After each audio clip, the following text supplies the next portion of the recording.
ఓం కృష్ణాయ నమః. శ్రీమద్భాగవతములోని దశమస్కంధము నుంచి 50వ అధ్యాయమైనటువంటి ముచుకుందునికి మోక్ష ప్రదానము ఏ విధంగా జరిగింది అనేటటువంటిది శ్రీకృష్ణుల వారు ఈ అధ్యాయంలో మనకి వివరిస్తున్నారు.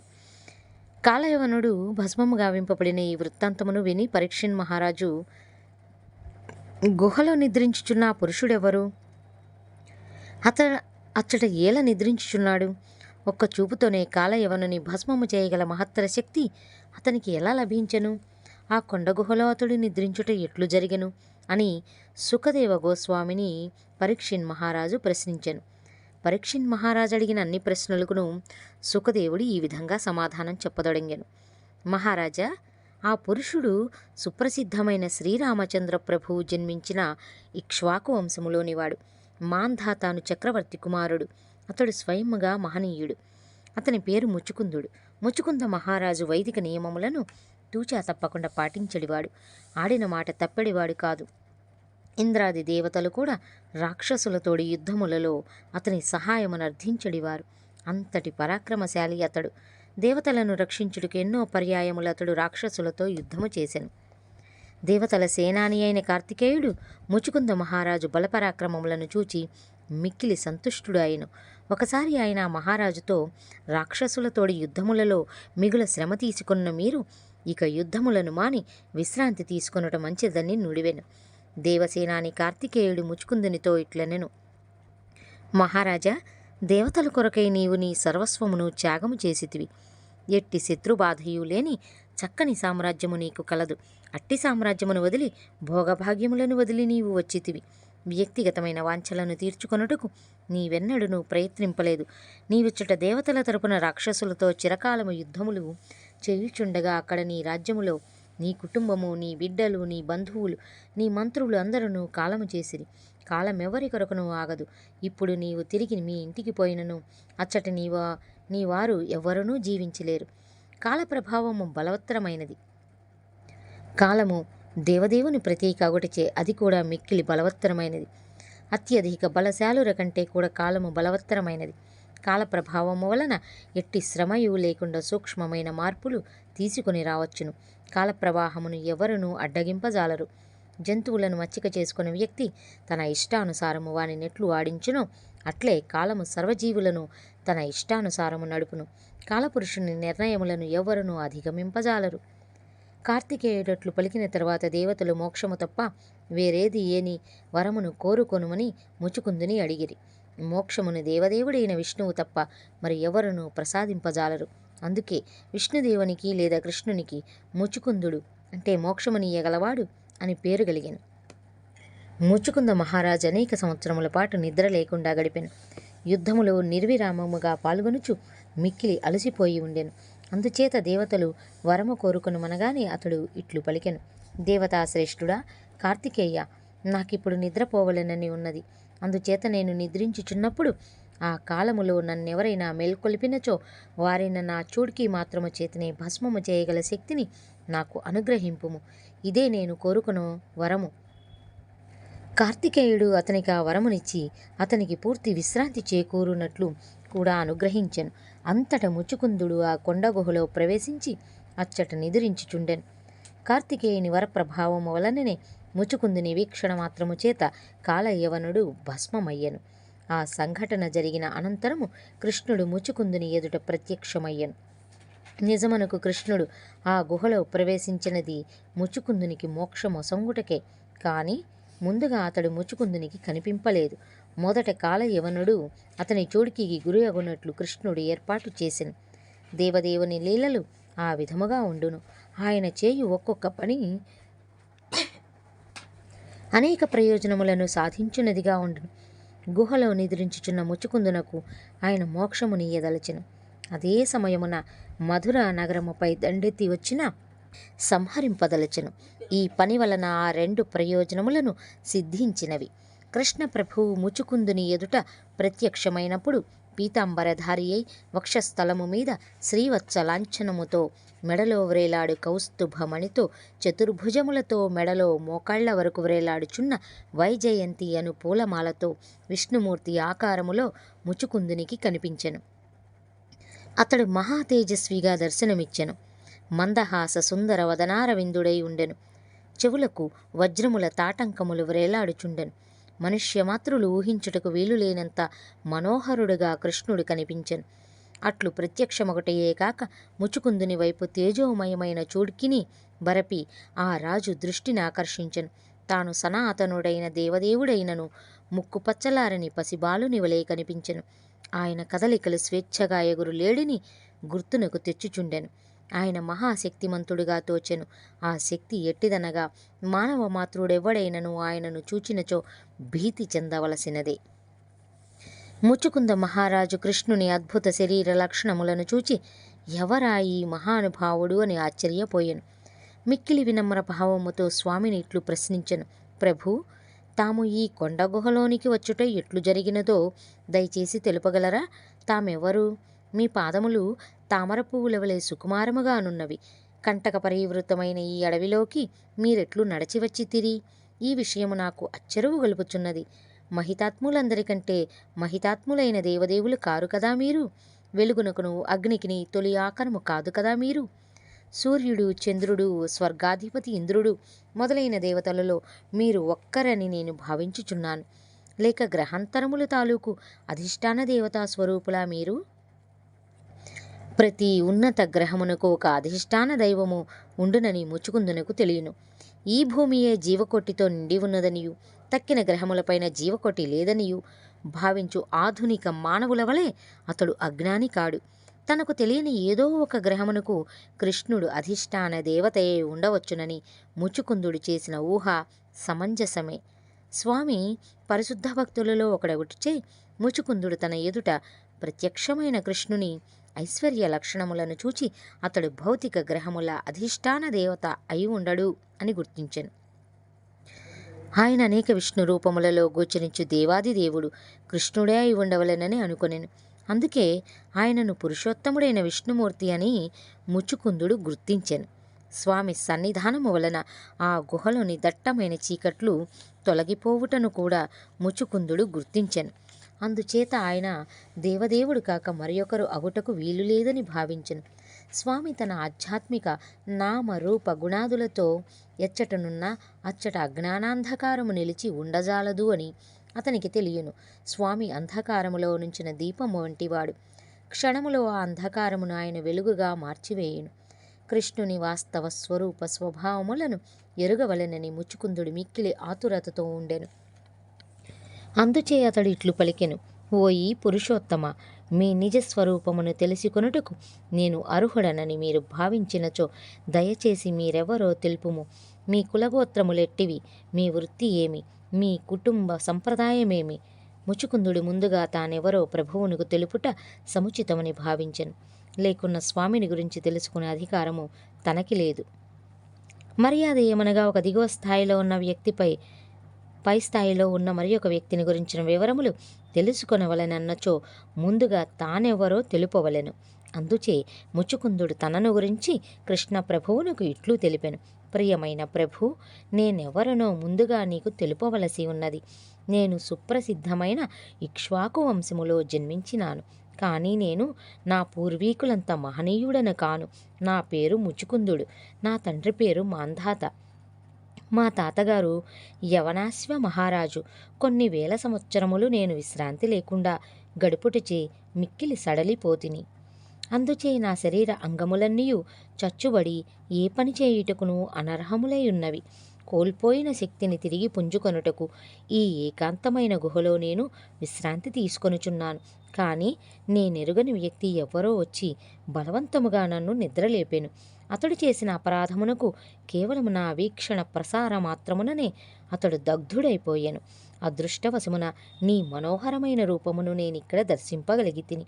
అందుచే నా శత్రువును దహించివేయుటకు నీవే కారణమని నాకు తోచుచున్నది. ప్రభు, నీ తేజస్సును చూచి కన్నులు భరింపలేకున్నవి. నేను నిన్ను సరిగా కాంచలేకున్నాను. నీ తేజో విశేషము వలన నా శక్తి సన్నగిల్లినదని నేను గుర్తించి తిని. సర్వజీవ కోటికి నీవు ఆరాధ్యుడవని నేను గ్రహించి తిని. తన నిజస్వరూపమును తెలిసి కొనుటకు ముచ్చుకుందుని తహతహను గమనించిన కృష్ణుడు మందహాసము చేయిచు ఇట్లు బదులు పలికెను.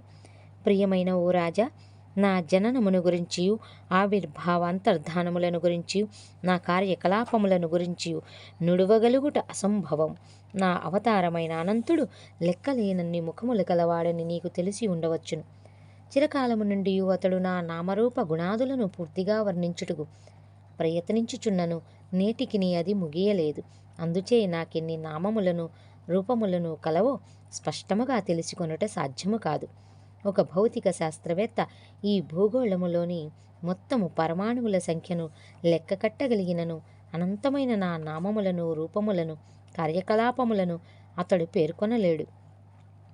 పలువురు యోగులను మహర్షులను నా వివిధ రూపములను కార్యకలాపములను లెక్కింపబూనుకొని నేటికి సంపూర్ణమైన జాబితాను తయారు చేయలేకపోయిరి.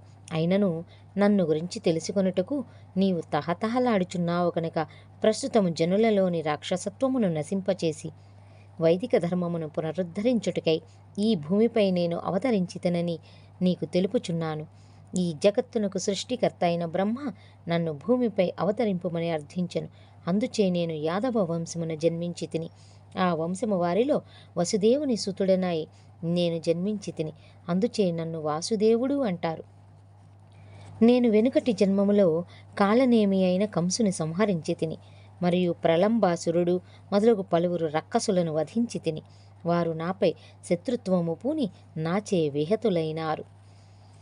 నీ ఎదుట భస్మమైన రాక్షసుడు కూడా నాకు శత్రువే. నీవు చూడికి మాత్రము చేతనే అతనిని దహించివేసి నాకు ఉపకారము చేసితివి. ముచుకుంద మహారాజా, నీవు నాకు కూర్చు భక్తుడవు. నీపై నాకు గల అవ్యాజ అనుగ్రహమును చూపుటకే ఈ రూపములో నేను నీకు ప్రత్యక్షమైతిని. నా భక్తుల నిన్న నాకు మిక్కిలి ప్రీతి. నీ పూర్వజన్మములో నీవు నాకు గొప్ప భక్తుడవుగా సేవ చేసి నా అవ్యాజమైన అనుగ్రహము కొరకు ప్రార్థించితివి. నీ కోరిక నెరవేర్చుటకే నేనిప్పుడు వచ్చి తిని. నీ మనస్సునకు తనివి తీరునట్లు నీవు నన్ను దర్శింపుము. నీ ఇచ్చ వచ్చిన వరమేది అయిననా కోరుకునుము.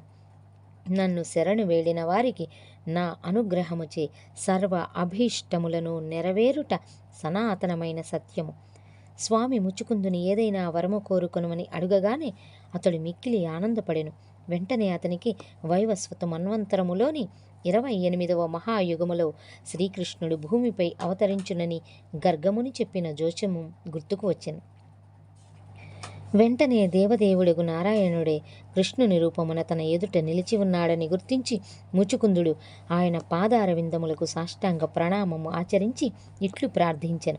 జగత్ప్రభు, దేవదేవ, నీ అపరశక్తి చే ఈ భూమిపై గల జీవులందరూ భ్రాంతిజన్యమైన ఇంద్రియ సుఖములపై వ్యామోహితులై ఉన్నారని నేనెరుగుదును. భ్రాంతిజన్యమైనటువంటి కార్యకలాపములలో నిమగ్నులగుచు నిన్ను అర్చించుటకు వారు విముఖులై ఉన్నారు. నీ పాద పద్మముల వద్ద శరణాగతులగుట వలన కలుగు లాభములను ఎరుగని వారగుటచే ఈ భౌతిక జీవితములో వివిధ యాతనలకు వారు గురి అగుచున్నారు. అవివేకముతో సంఘము, స్నేహము, ప్రేమ మొదలగు వానిచే ఆకర్షితులై వివిధ క్లేశములను పొందుచున్నారు. నీ అపరశక్తి కల్పించిన భ్రాంతి చేత ప్రతి వ్యక్తియు స్త్రీ కానీ పురుషుడు కానీ ఐహిక జీవనము పట్ల వ్యామోహితులై ఉన్నారు. వంచకులతోనూ వంచితులతోనూ కూడి ఉన్న ఈ సమాజములో పరస్పరము వంచుకొనుటలో నిమగ్నులై ఉన్నారు. మూఢులగు ఈ ప్రజలు తమకు మానవ జన్మ కలుగుట ఎంత అదృష్టమో తెలియక నీ చరణార విందముల సేవకు విముఖత చూపుతున్నారు. నీ అపరశక్తి ప్రభావము చేత ఐహిక జీవితపు పై మెరుగులు చూచి వారు వ్యామోహపడుచున్నారు. అంధకూపమున పడు మూగ జంతువుల వలె సమాజము, స్నేహము, ప్రేమ వంటి వలలో చిక్కుకొనుచున్నారు. ఇచ్చట అంధకూపమును ఉపమానమియబడినది. పొలములలో బహువర్షములు వాడుకలో లేక పైన గడ్డి పెరిగిన అనేక కూపములు ఉండును. పాపము అమాయకులైన జంతువులు అవి కూపములని తెలియక వానిలో పడును.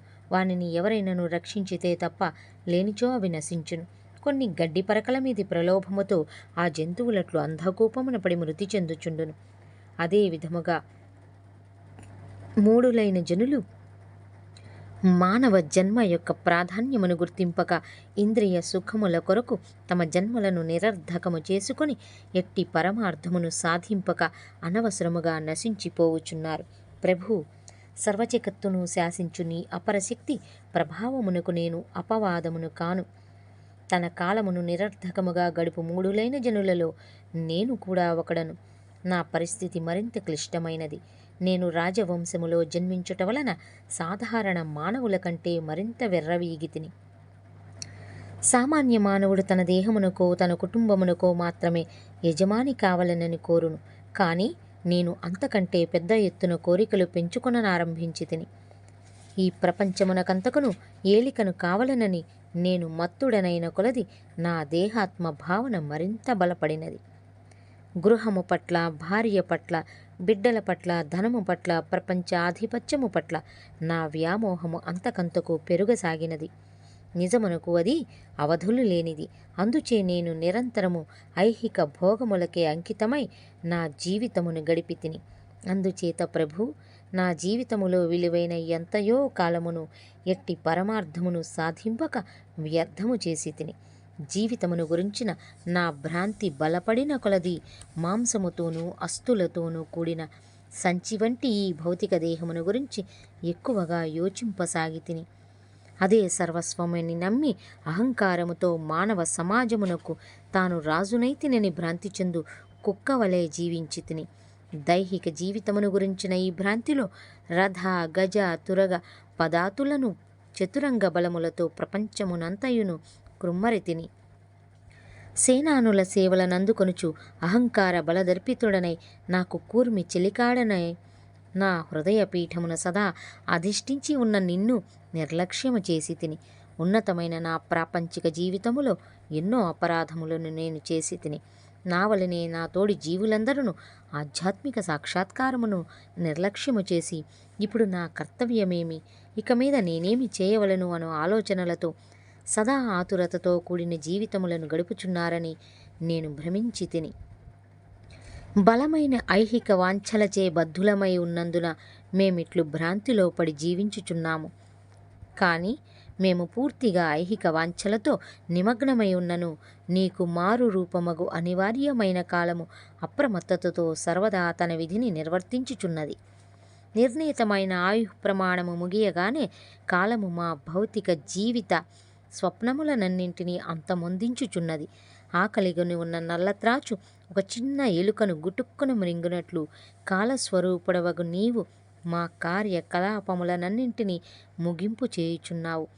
జీవించి ఉన్న కాలమున ఒకప్పుడు స్వర్ణభూషణములచే అలంకరింపబడి అందమైన అశ్వములచే లాగబడు రథము మీదనో, సొగసుగా అలంకరింపబడిన ఏనుగుల మీదనో విహరించుచు మానవ సార్వభౌమునిగా కీర్తింపబడిన ఈ రాజ శరీరము అనివార్యమైన కాలప్రభావముచే క్రుళ్ళి పురుగులకు ఆహారముగుటో లేక బూడిదగానో జంతువుల మలముగానో పరిణామము చెందుటో జరుగుచున్నది.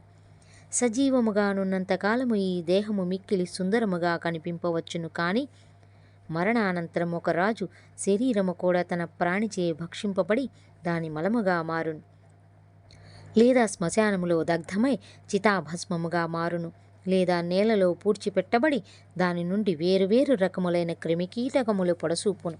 ప్రభు, అనివార్యములైన కాలము యొక్క ప్రభావమునకు మేము మరణానంతరమే కాదు, జీవించి ఉన్నప్పుడును మరి ఒక విధముగా గురియగుచుందుము. ఉదాహరణమునకు నేనొక మహావీరుడనైన రాజునైనను ప్రపంచమంతటిని జయించి వచ్చినను ఇంటికి రాగానే ఈతి బాధలు ఎన్నో ఎదురవుతాయి. ప్రపంచ విజయముతో నేను తిరిగి వచ్చిన తరువాత సామంతరాజులందరూ వచ్చి నాకు కప్పములు చెల్లింపవచ్చును. కానీ అంతఃపురములో ప్రవేశించగానే అచ్చట నేను నా రాణుల చేతిలో కీలుబొమ్మను కావచ్చును. కామభోగము కొరకు స్త్రీల పాదములపై వ్రాలవలసి రావచ్చును. ఐహిక జీవన విధానము ఎంత సంకీర్ణమైనదనగా ఒక భోగమును కోరి నేనెంత కష్టపడి పనిచేసినను చివరకు ఆ భోగమును అనుభవించు అవకాశము నాకు లేకుండా పోవచ్చును. నిత్య యవ్వనములో ఇంద్రియ భోగములను అనుభవించే అవకాశము నాకు లేకుండా పోవచ్చును. నిత్య యవ్వనములో ఒక వ్యక్తి కఠోర తపము చేసి స్వర్గలోకమును సాధింపవలసి ఉండును. ఒక ధనిక కుటుంబములో లేదా రాజకుటుంబంలో జన్మించిన వ్యక్తి కూడా తన ఐశ్వర్యమును నిలబెట్టుకొనుటకును మంచి ఉత్తర జన్మను సాధించుటకును అనేక త్యాగములను దానధర్మములను చేయుటకు తహతహలాడుచుండును. రాజవంశములో జన్మించినను పరిపాలనా సమస్యల వలనే కాక చనిపోయిన తర్వాత స్వర్గము సాధించుటకు కూడా ఆతురతతో జీవితము గడుపుచుండును. అందుచే ఐహిక సంసార బంధముల నుండి విడివడుట మిక్కిలి కష్టమైన పని. ఏదో విధముగా నీ కృపకు పాత్రుడై నీ కరుణ వలననే ఒక శుద్ధ భక్తునితో సాంగత్యం ఏర్పడే అవకాశము కలుగును. సాంసారిక బంధముల నుండి ముక్తి సాధించుటలో అది అంకురార్పణ దశ. ప్రభు, శుద్ధ భక్తునితో సాంగత్యము వలన మాత్రమే భౌతిక ఆధ్యాత్మిక జగత్తునకు నియామకుడవైన నీవై మా దృష్టి మరలును. నీవే శుద్ధ భక్తులకందరకును పరమగమ్యుడవు. శుద్ధ భక్తుల సాంగత్యము వలన ఒక వ్యక్తి నీ పట్ల అంతర్గతముగా తనకు గల ప్రేమకు ప్రకట రూపము కల్పించుకొనగలడు. అందుచే శుద్ధ భక్తుల సాంగత్యములో కృష్ణ చైతన్యమును పెంపొందించుకొనుట ఒక్కటే సంసార బంధముల నుండి విముక్తి సాధించుటకు హేతువు కాగలదు. ప్రభు, నీ మహాభక్తులతో సాంగత్యము పట్ల నేను ఆసక్తి చూపకపోయినను గర్గముని వంటి శుద్ధ భక్తునితో నాకు కలిగిన స్వల్ప పరిచయము వలన నీవు నన్ను అనుగ్రహించితివి. నీ అవ్యాజ కృప వలననే నేను నా ఐహిక సంపదలను, రాజ్యమును, కుటుంబమును కోల్పోయి తిని. అవ్యాజమైన నీ కృప లేనిచో ఈ సాంసారిక బంధములను నేను త్రెంచుకొనక జాలకపోయేడివాడను. రాజకార్య నిర్వహణలోని క్లేశమును మరచిపోవుటకు రాజులను, చక్రవర్తులను కఠోర వ్రతములతో కూడిన జీవితములను గడుపుదురు. కానీ ప్రత్యేకమైన నీ అవ్యాజ కృప వలన నేను నా రాజపదవిని కోల్పోయి తిని. ఇతర రాజులు రాజ్య కుటుంబాది బంధముల నుండి విడివడుటకు సన్యాసము మొదలైన కఠిన మార్గములను అనుసరింతురు. కానీ నీ అనుగ్రహము వలన నాకు సన్యసించుట కానీ భిక్షకుడనై తిరుగుట కానీ అవసరము లేకపోయినది. ప్రభు, అందుచేత సర్వవిధములైన ఐహిక కాలుష్యముల నుండి విముక్తులైన నీ శుద్ధ భక్తులు కోరుకొనున్నట్లు నీ చరణ అరవిందములకు ప్రేమపూర్వకమైన పరిచర్య చేయుటలో నేను నిమగ్నుడనై ఉండునట్లు నన్ను అనుగ్రహింపుము. నీవు దేవదేవుడవు. మోక్షముతో సహా నేనేమి కోరినాది నీవు వసంగగలవు.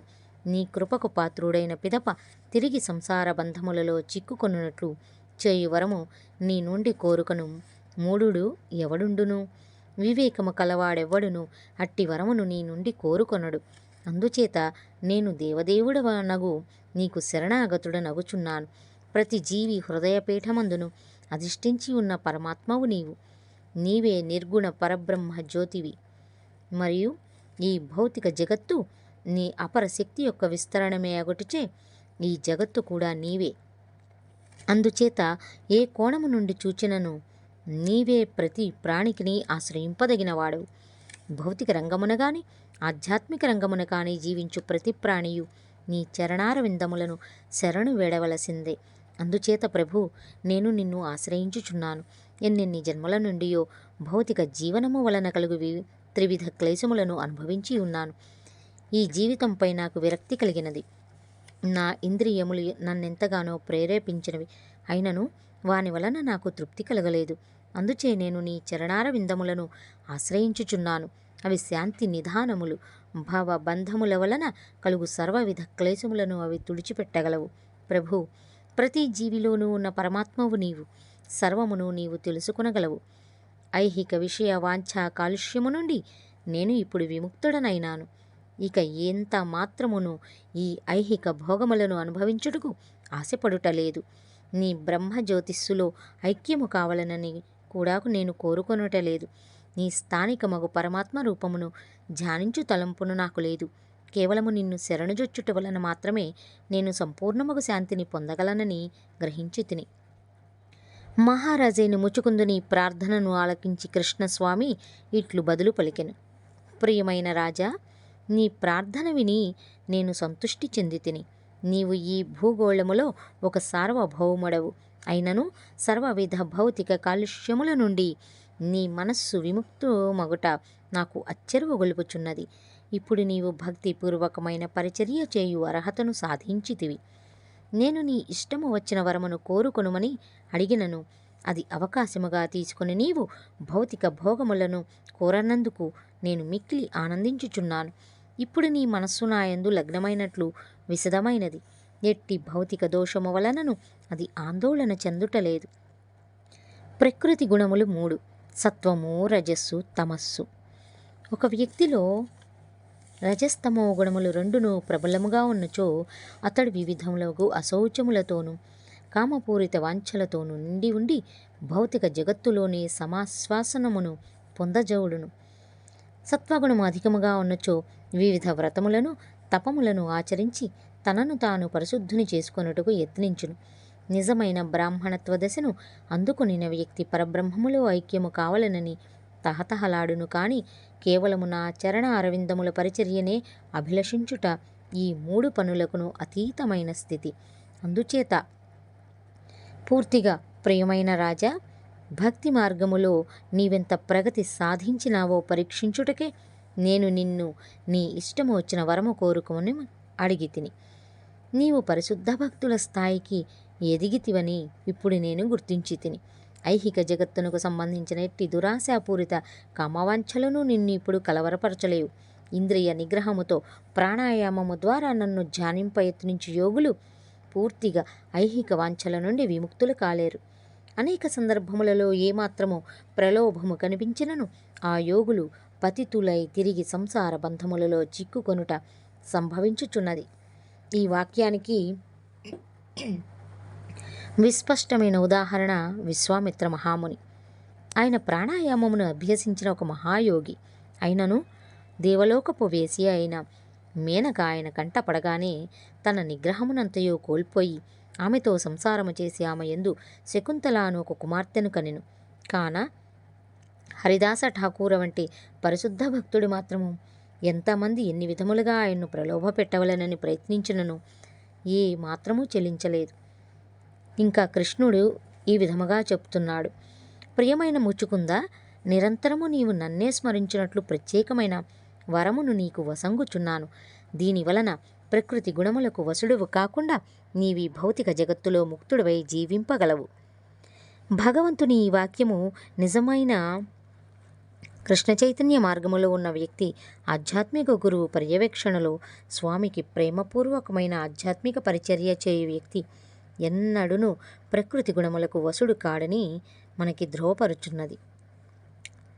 కృష్ణుడు ఇంకా ఈ విధముగా ముచ్చుకుందుడితో మాట్లాడుచుండను: ప్రియమైన రాజా, నీవు క్షత్రియుడు అగుటిచే వేటలోనూ యుద్ధరంగములోనూ పలు జీవులను వధించి పాపము చేసితివి. పరిశుద్ధుడవు అగుటకు భక్తియోగ సాధన చేయుచు నిరంతరము నీ మనస్సును నాయందే లగ్నము చేసి ఉంచు. త్వరలోనే నీ సర్వపాప ఫలితములను నశింపగలవు. ఈ వాక్యము వలన క్షత్రియులు వేటలో జీవహింస చేయుటకు అనుమతింపబడినను దాని వలన కలుగు పాపము వారిని వెంటాడునని స్పష్టమగుచున్నది. అందుచేత ఒక వ్యక్తి క్షత్రియుడైనను వైశ్యుడైనను బ్రాహ్మణుడైనను జీవితము చరమ దశలో సన్యసించి సంపూర్ణముగా స్వామి సేవలో నిమగ్నుడై తాను జీవితములో చేసిన పాపములన్నింటి నుండి విముక్తి పొందవలెనని సూచింపబడుచున్నది. ఇది పిమ్మట స్వామి ముచుకుందునితో ఈ విధంగా మాట్లాడుతున్నారు: ముచుకుంద, నీవు నీ మరుసటి జన్మలో ఉత్తమ శ్రీ వైష్ణవ బ్రాహ్మణుడవై జన్మింపగలవు. ఆ జన్మలో నీ ఒకే ఒక కర్తవ్యం నా ఆధ్యాత్మిక పరిచర్యలో నిమగ్నుడవై ఉండుటయే. శ్రీ వైష్ణవుడు బ్రాహ్మణులలో ఉత్తమ తరగతికి చెందినవాడు కాబట్టి బ్రాహ్మణత్వ దశను సాధింపనిదే ఎవడునూ వైష్ణవత్వ దశను అందుకొనలేడు. అలా అందుకొనిన పిమ్మట అతడు పూర్తిగా జగత్ కళ్యాణ కార్యక్రమములో నిమగ్నుడగును. కాబట్టి ప్రాణికోటికి శుభమును చేకూర్చు అత్యుత్తమ విధానము కృష్ణ మార్గమునే ప్రబోధించడం. స్వామి యొక్క విశిష్టమైన అనుగ్రహము పొందినవారు పూర్తిగా చైతన్యవంతులై వైష్ణవ సిద్ధాంత ప్రచారములో పాల్గొనగలరని ఇందులో చెప్పబడుచున్నది. ఇది దేవాదిదేవుడు శ్రీకృష్ణ భగవానుడు అను భక్తి వేదాంత భాష్యము 1వ భాగములోని ముచుకుందునికి శ్రీకృష్ణుడు ఏ విధంగా మోక్షప్రదానము చేసిననేటటువంటి 50వ అధ్యాయము సంపూర్ణము. ఓం శ్రీకృష్ణాయ నమః. హరే రామ హరే రామ రామ రామ హరే హరే, హరే కృష్ణ కృష్ణ కృష్ణ హరే హరే.